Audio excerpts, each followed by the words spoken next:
I feel like I was set up by the federal government in terms of this lawsuit.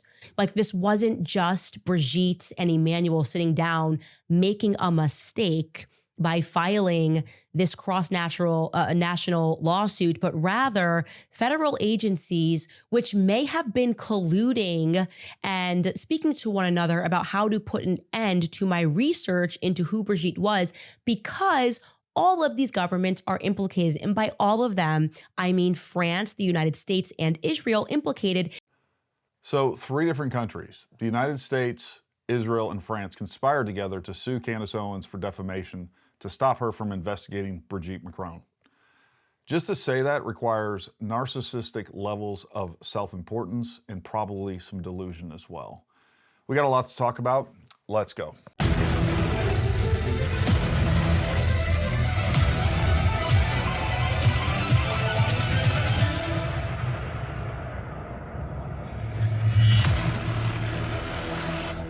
Hey folks, Gary here with Paramount, and today is Thursday, December 4th, and I hope everybody out there is having a wonderful day.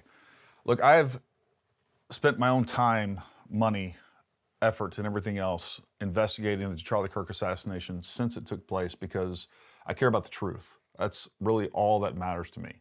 And throughout this entire process, what I've tried to do is try to build a coalition of people acting in good faith, regardless of what they believe. I don't care if they believe in whatever conspiracies. And I've had them on my live streams. We've talked about it. We've discussed it. We've had good discussions and debates about it and everything else. And again, I wanted to build this environment to where we could have these discussions and kind of sanity check one another and combine resources and, combine our research and everything else. And apparently that's just not possible because, I've actually went to UVU. I've talked to people on the ground. I saw the UVU campus. I saw where everything took place.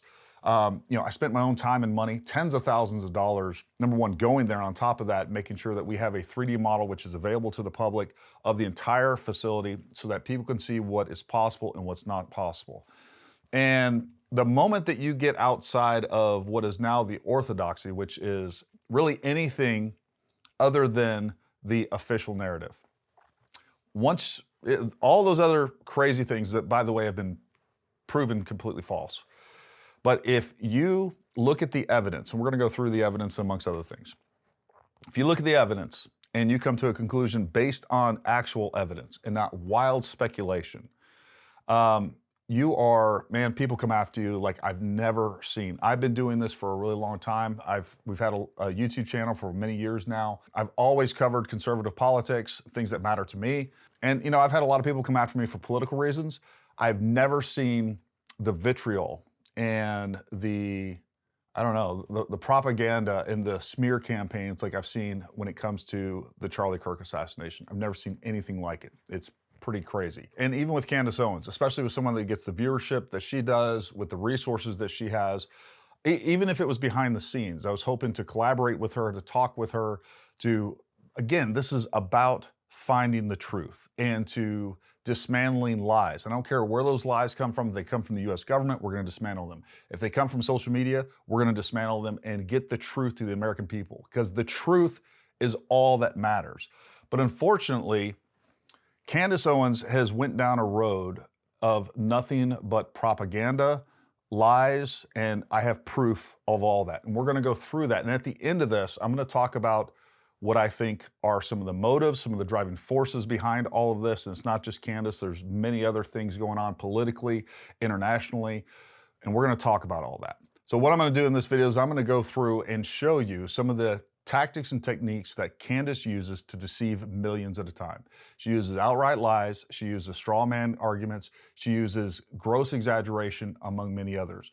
But here's just some of the things that she does that you can take these examples and you can see them in every single one of her episodes to create this fictitious narrative. And at the end of this, I'm going to talk about the real world impacts, the negative, destructive impact that this is having on our society, on political discussion, and so much more.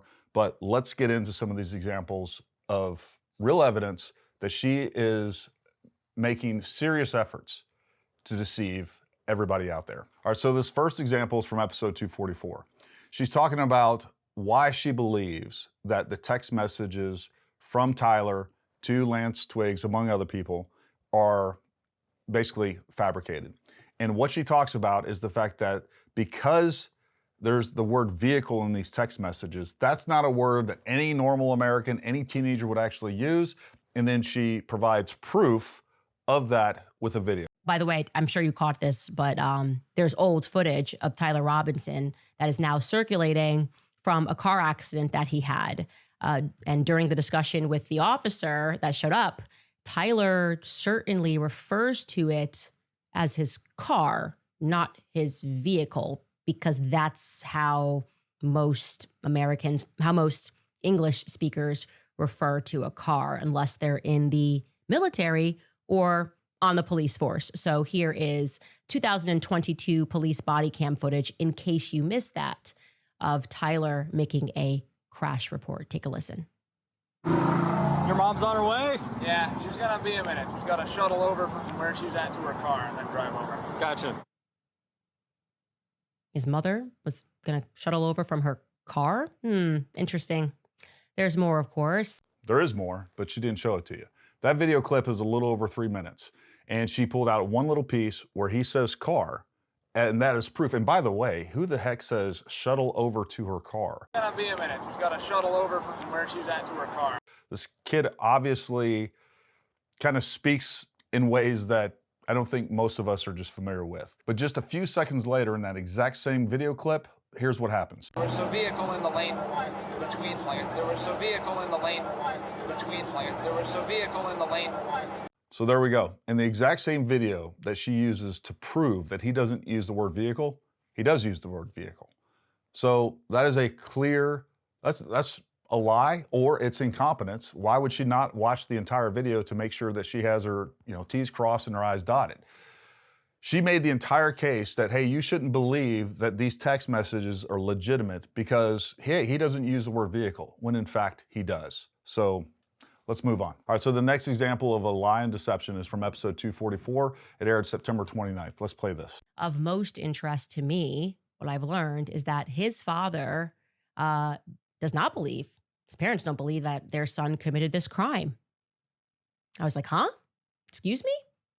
That's a far cry from what the media has been telling us. Remember, the media presented this amazing story. The father realized his son was guilty, so it goes, right? And then he phoned over a friend. That quote unquote family friend informed the family. It was that in-between person that informed the family that Tyler had been identified as the shooter. It's a far cry from what the media has been telling us. Remember, the media presented this amazing story. All right, so who was this media that created this amazing story? So basically what she's saying here is it wasn't the parents that identified him. It was the family friend that said, hey, look, we've identified him. We think it's Tyler. He needs to turn himself in. But let's jump here to episode 237, September 17th. Just, I don't know. We're talking 12 days prior to this. And this is what Candace actually said to begin with. I have a source, and everything the source has told me that has happened when we were lied to publicly has proven to be correct. So I am very inclined to believe this source on a couple of other things. And when I speak also to Lance's family, they are confirming what this source is telling me. So we're going to go through this. All right, so she has a source that she has found extremely reliable. And on top of that, everything this source has said has been confirmed by other people. Let's see what the source actually has to say. So they released the photo. And then we are told, as my source initially told me, that it was the mother who recognized Tyler, and she phones him up. Tyler says, Mom, I'm sick. She doesn't believe it. She loops in Dad, okay? Okay, she does more than loop in Dad. And we're going to talk about that in a second. But look at what she's saying. Just 12 days prior, she said she has a source that confirmed that the mother saw the surveillance footage, recognized her own son. It was the parents that recognized her own son. And she didn't just loop in Dad. She showed the father, Matt Robinson, the surveillance footage of the suspect that the FBI released. And let's read the charging documents. This is the official charging documents. I have them right here. This is an excerpt. I believe this is from page 6. Robinson's mother stated the following to police on September 11th, 2025, the day after the shooting. Robinson's mother saw the photo of the shooter in the news and thought the shooter looked like her son. Robinson's mother called her son and asked him where he was. He said he was homesick and that he had also been homesick on September 10th. Robinson's mother expressed concern to her husband that the suspected shooter looked like Robinson. Robinson's father agreed, which this is literally confirmed by Candace and her extremely reliable source. As my source initially told me, that it was the mother who recognized Tyler and she phones him up. Now here we are at the charging documents again. This is page 7. Robinson's father reported that when his wife showed him the surveillance image of the suspected shooter in the news, he agreed that it looked like their son. He also believed that the rifle that the police suspected the shooter used matched a rifle that was given to his son as a gift. As a result, Robinson's father contacted his son and asked him to send a photo of the rifle.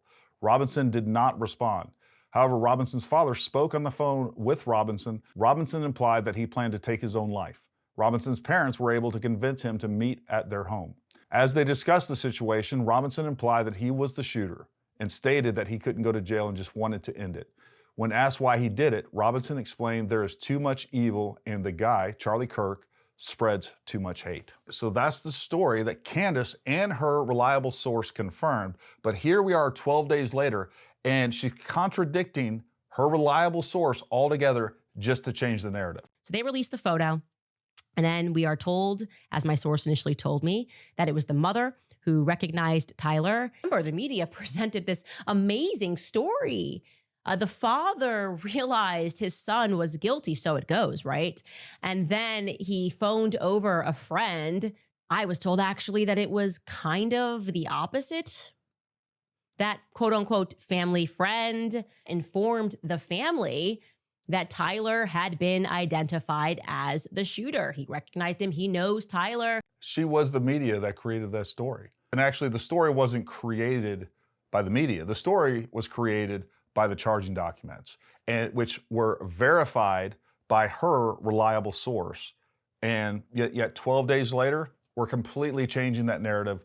The fact is, we have zero evidence that we should depart away from the facts that are actually in the charging documents that were verified by her own sources. All right, so we're just gonna go ahead and skip to December 1st. And I'm telling you folks, I could go through all of her different episodes and I can show you prime examples of where she just incoherently and without any reason just jumps to these other narratives that make no sense, with, again, no evidence behind them other than her sources say, her feels, her vibes, whatever she's got going on. But this is episode 271, December 1st, 2025. Going back to November 25th, I obviously tweeted exactly what I was informed. Okay, I'm going to read that tweet to you in its entirety. Urgent. 2 days ago, I was contacted. All right, I'm not gonna go through the whole thing. It's a long tweet, but you guys, most of you have seen this tweet. She claims that she has proof that there is a threat on her life and a hit has been put out on her from the French government.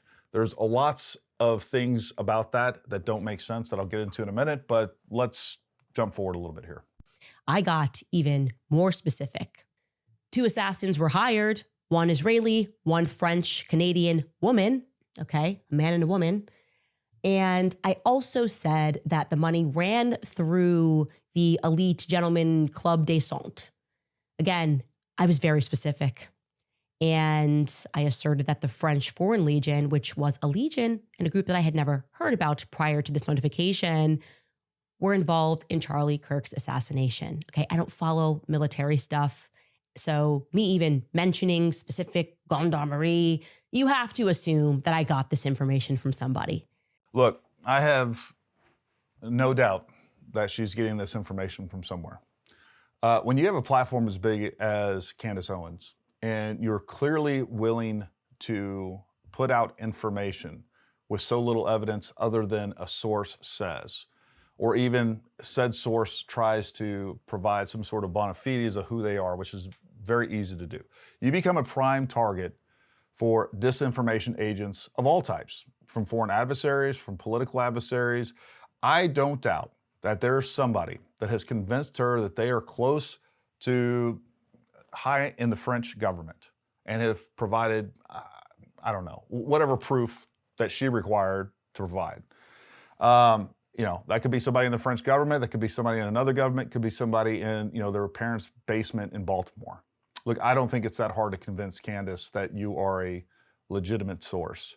And I don't think she would require a lot. I think she's naive. I mean, just like she said, she's ignorant of the military and how things work with that. We're going to talk more about the French Foreign Legion, National Guard, and some of the other things that she is alleging that just defy common sense altogether. So again, I don't doubt that she's being fed this information. I just think that she is easily tricked and is too eager to put out this type of stuff. And I think people are taking advantage of that fact. Did I report it to the White House? Of course I reported it to the White House. Did I report it to the FBI? Of course I reported it to the FBI.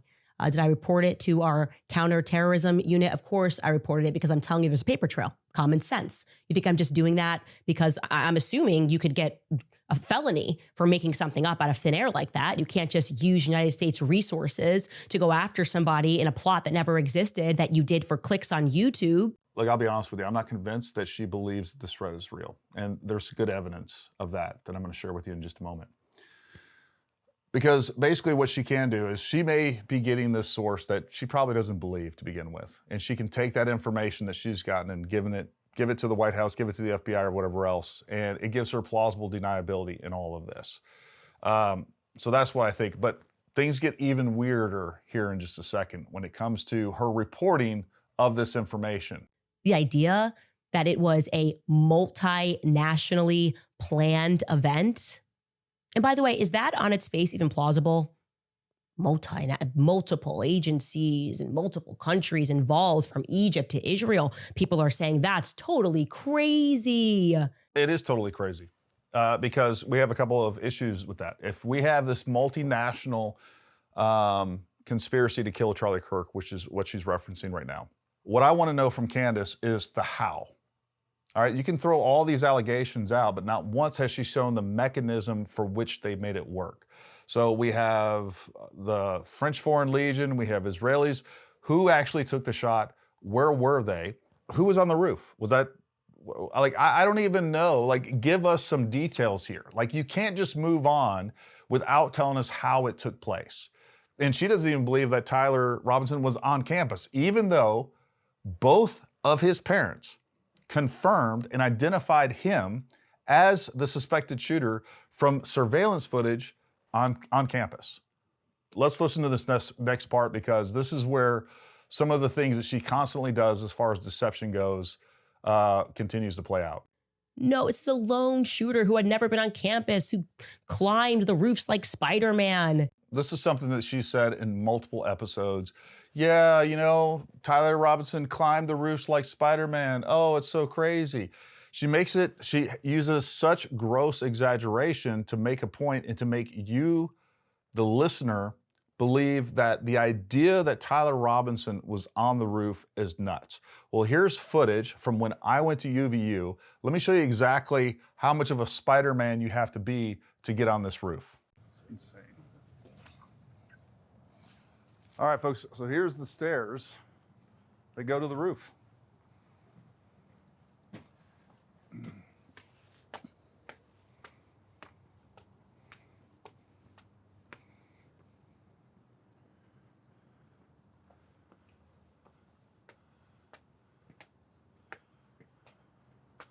Wow.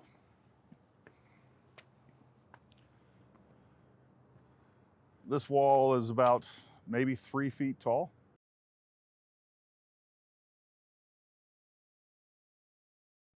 All right, so right there is the shooting position. It's about 200 feet away from there.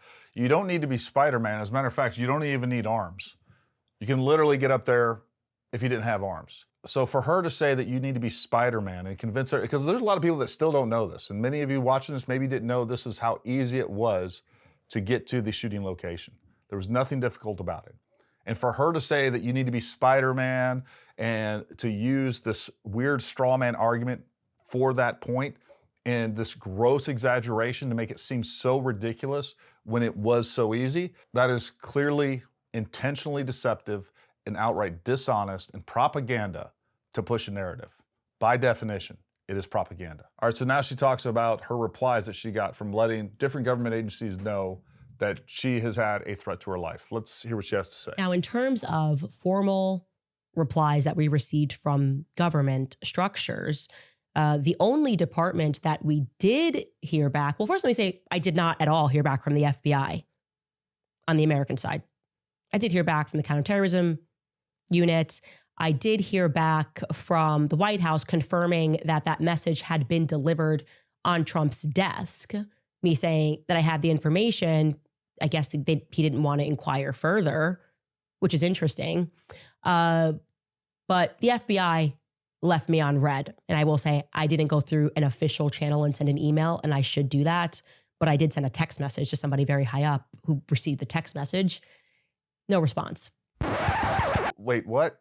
You believe that there is a multinational, state-sponsored assassination team coming to kill you and your family, your husband, you, and you sent a text message and didn't send a formal email to the FBI? That's what you're trying to tell me right now? I don't believe that. I don't believe that you believe that this threat is real. I'll just say that. That's like that. If my family was in danger and I thought a state-sponsored assassination team was coming to kill me and my family, I would be sending that everywhere. And I would make sure that and by the way, when I got a response, if I have a platform like this, I'm going to show you that response. Why is it she's showing us the confirmation of her emails? She demands evidence from everybody, from the FBI, from TPUSA, from Utah. And she never gives the simplest of evidence to us to confirm anything that she says. And she doesn't mind sharing. The only evidence that we have gotten is sort of the text messages early on. Why doesn't she show this text message that she even sent that information? What is she afraid of there? Why are we not seeing the confirmations of receipt that she says, that she tweeted about as well, that they acknowledge receipt of all of this information? Why don't we even have that? It doesn't make sense. All right, so in this next clip, she's talking about UVU students stating that they didn't recognize anybody that was at the Charlie Kirk event. Now, when you have these large events on a college campus, I don't know that you would recognize anybody, but I don't know. Let's play it and hear her out. The UVU students who attended said that they felt like they didn't recognize anybody that was there. It was weird. Forget about how illogical that is. But let's talk about what she's getting ready to say, because she has said this time and time and time again. It was very strange that they advertised for this event really late in the day. All right, so this is a narrative that Candace has continued to push multiple times. I've seen it on X. I'm sure she's talked about it in her episode somewhere. But basically what she's saying is that, hey, you know what? This event wasn't even advertised till late in the day. Now, that in and of itself is at least an exaggeration of things that I've known her to say on X. Originally, what she was saying is that this event was only advertised 2 days prior. So essentially there was no time for Tyler Robinson or anybody else to plan for this, to plan this attack, because there was only 2 days prior. So it had to come from information from the inside. This is a lie. It is completely incorrect. And here's a tweet that I shared it was November 4th. So I retweeted, Jane Doe, we knew that this event was indeed advertised many, many days prior to, it was more than 2 days we knew for a fact. But then we found the original listing on TPUSA website. It was actually sent out August 28th. But you can see on this flyer that was on the TPUSA website, August 28th, that not only did we know exactly when it was going to be, September 10th, 2025, but it was gonna be in the UVU courtyard. So the idea that there was only a couple days prior or required insider information to plan this is total nonsense. And I know Candace knew about this. And how do I know that Candace knew about this? Because she responded to my tweet. So here she is right here. Sorry, I'm not tracking and wanted to add this to my timeline. What website are you using that shows that this venue went live on August 27th? Everything I'm looking at shows the websites weren't crawled until September 7th. Maybe you're using a different site. We provided her the information. It indeed was live and people knew about it August 27th. It was very strange that they advertised for this event really late in the day. So she has known that this event was publicly advertised and marketed since August 27th. But here we are, December 1st, still pushing the same nonsense that it was only advertised late in the day and it was crazy that people even showed up at all. This is pure intentional deception. And because she cares more about the narrative that she's trying to push and not the truth. There's no other explanation whatsoever. She is lying to people left and right because she wants people to believe her as opposed to sticking with truth, evidence, logic, or anything else. And then suddenly we see a bunch of adults and people that they don't recognize at this event. And then afterwards, the national media moves to, it looks like they're almost trying not to interview any UVU students, right? They're interviewing everybody around. You got all these adults who were there, but mysteriously, the UVU students who had some interesting tidbits about what was weird that day just don't flood into the mainstream like we expected them to. Why hasn't she interviewed any eyewitnesses? Why hasn't she personally gone to UVU to investigate what happened? Because I'm telling you, you have to go there. I did. I went there, and I'm telling you, it opened your eyes to the reality of what's going on. And by the way, I did talk to 5 different eyewitnesses while I was there at UVU. 4 of them did not want to go on the record. I did talk to one that went on the record. I interviewed him. You can go check out that video right there. But all 5 of those people told me the exact same story. It was very consistent with what we know. And quite frankly, it lined up with what is outlined in the charging documents, whether you like that or not. But the question remains, why hasn't Candace Owens gone there? Why hasn't she interviewed people personally? Why hasn't she had people on her show personally? All right, so here she's talking about the French Foreign Legion. It gets interesting. Now, as it pertains to the French Legion, something else that's kind of interesting is that they basically gutted and replaced about half of their leadership in mid-August. Check out this article published on August 20th. In 2025, a change of command took place across 6 regiments. Now, we researched, and look, I'm not a military buff, but we found that they have 12 regiments that are known of, and you're telling me that they gutted leadership of 6? They put in 6 new commanders? Again, more hyperbolic, exaggerated, straw man speech to try to convince you something's weird here. Every military unit out there goes through change of command. That's not gutting your leadership. It's normal to have like a bunch at the same time because you have people that are getting promoted and so they go up to the next command level that they're going to, and then those other people that they go to the next command level. It's a change of command. She's constantly taking these innocuous events and turning them into this weird, suspicious, crazy thing that's happened, and it's all to convince you of something that isn't true. Now we're going to talk a little bit more about military things, and we're back to the students not recognizing all these people coming from outside of campus to an event that was advertised outside of campus that probably 3/4 of the people were not UVU students to begin with. I don't know why she keeps harping on this and trying to turn this into something it's not, but it's what she does. The UVU students, the fact that they didn't recognize anybody indicates that we might be looking at military regiments that were there. And from the information that I am getting, which I'm going to explain later this week, I think there were some National Guard regiments that were there, some French Foreign Legionnaires that were there. All right. So now we're saying that the U.S., again, she knows nothing about the military.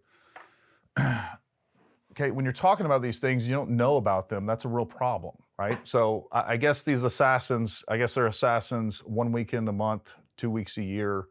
Like the idea that the National Guard is going to be tasked with this international assassination plot of Charlie Kirk it's just asinine. It is like kindergarten level speculation and imagination run amok. That's what it is. And not only that, the other problem I have with it, not only does it not make sense, but on top of that, you're basically telling our men and women in uniform they're guilty of murder too. And they're guilty of, like, let me tell you something. I came from special operations. Forget about the National Guard. I don't know of anyone in a tier 1 unit that said, if someone came to us and said, hey, look, you know what? We got a top secret mission for you. You have to kill Charlie Kirk or some other American citizen. I don't think that you'd ever find anybody that would be willing to do that. I really don't. And you definitely wouldn't be able to find a whole team of whatever she's kind of, like, I don't think you'd be able to find that. The people in the military love this country, love the Constitution. They're as patriotic as they get. And for her to cast aspersions over these people with zero evidence whatsoever, it's just adding to the list of things that I find completely despicable. She just says things and doesn't understand, she doesn't even understand the gravity of what she's accusing people of. All right, so before we go any further, let's go back to the fact that Candace Owens put out that tweet that was basically saying, hey, there's an assassination plot against me, international assassination plot. And then she basically went, dark for like a week, basically taking time off for Thanksgiving or whatever else. Where was she? Was she in a bunker? Was she laying low or anything else? No. We now have evidence that she actually went to Dollywood right after she announced that she was being targeted for assassination. So right before Thanksgiving break, you guys know what Candace posted, this elaborate plot by foreign governments, including the Macrons, the French government, and one Israeli, apparently, that planned to assassinate her. Very, very drastic claim. I mean, this is serious. So House and Habit posted this earlier today, that apparently Candace Owens, on this break where she went off air dramatically, apparently, allegedly, she went on vacation to Dollywood, which, by the way, is completely fine. That's not, I'm not coming at you for that. Enjoy yourself, girl. But you just claimed that an entire foreign government is trying to assassinate you, along with one Israeli, apparently, and you're at Dollywood? This is the text message that is attached to that photo, and it reads, my daughter's best friend went to Tennessee for Thanksgiving. They spent yesterday at Dollywood. Guess who she ran into? Yep, Candace Owens, out in the open in a public place amongst claimed assassination attempts. Make it make sense. And yes, this photo is from yesterday. Oh my God. And if this is true, that her daughter's best friend just ran up to Candace Owens, that means that Candace Owens didn't have her security on her or something. You know what I mean? She wasn't high security, right? Is that what that means? So, help me make this make sense. There's a foreign operation plotting her assassination, so much so that she ran to the White House, all the stuff. But she allowed some rando stranger run up to her.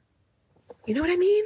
Dollywood does not look low-key whatsoever. It looks like it has a lot of foot traffic, a lot of people, high population, hosting nearly 3 million guests in a typical season. If I believed there was a state-sponsored assassination team coming after me, I would not be going to Dollywood. I would not be risking myself or my family. Doesn't make sense. But finally, let's talk about Candace's potential motives. Contempt for TPUSA. She clearly doesn't like the people behind Charlie Kirk. I think that was well known before Charlie's death, and it's even more clear now. Her other motives are views, clicks, likes, and of course money. She's made millions of dollars off the fantasy adventure she's created on top of the grave of Charlie Kirk while destroying his legacy and his life's work. That's a fact. She has stated multiple times she's a Mason of TPUSA, i.e. a founder of TPUSA, and helped build TPUSA. TPUSA was founded by Charlie Kirk in 2012.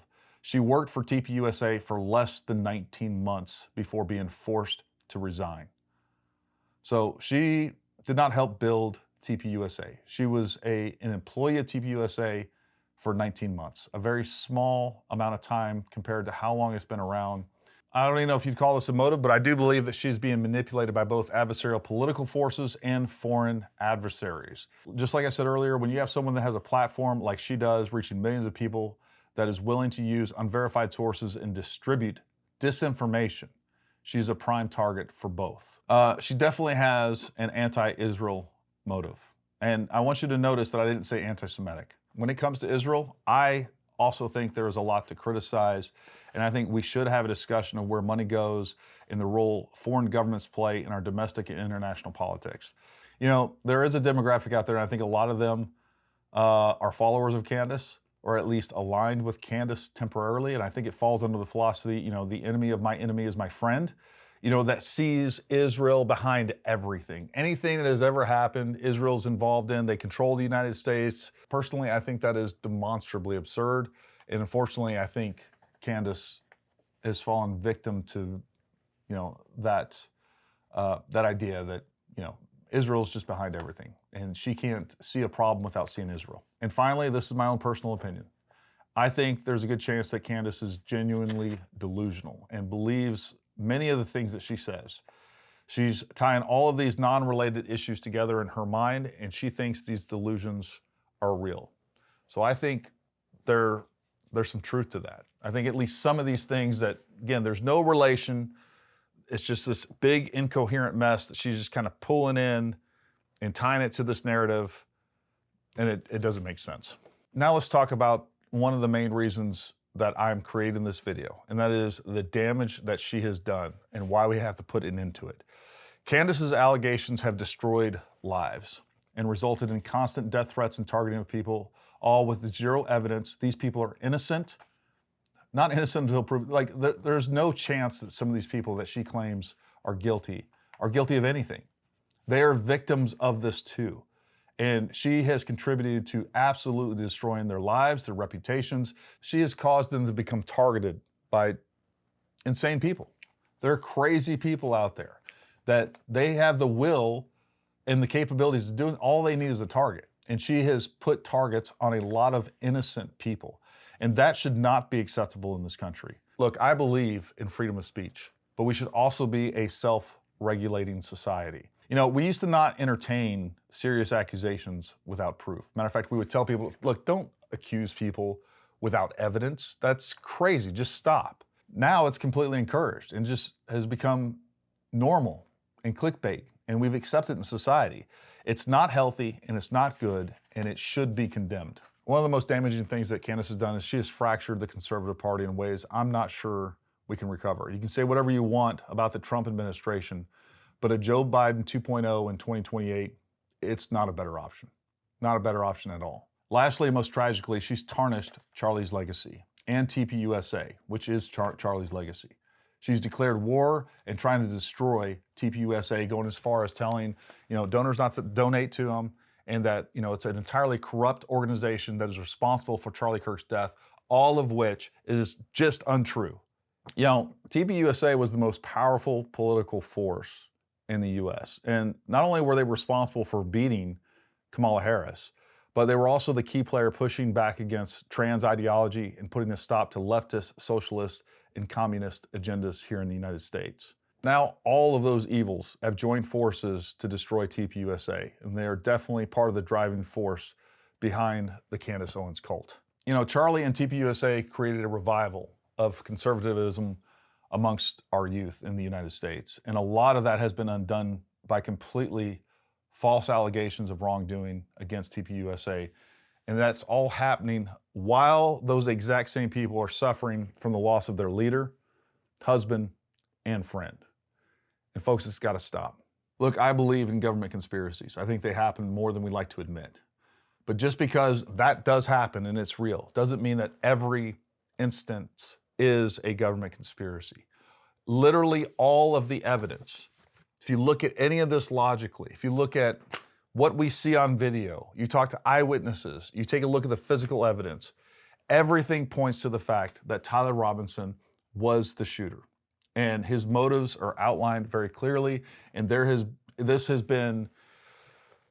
whole event has been propagandized and exploited because we are so untrustworthy of our government. And the government has definitely earned that distrust. But look, we are being exploited by adversarial political forces and foreign adversaries as well. And they're interjecting a lot of this, what we see in all this. And look, I think it's very clear that Candace Owens is being used by many of these forces to destroy the conservative movement in the United States, to undermine the Trump administration, and to just cause chaos within our country.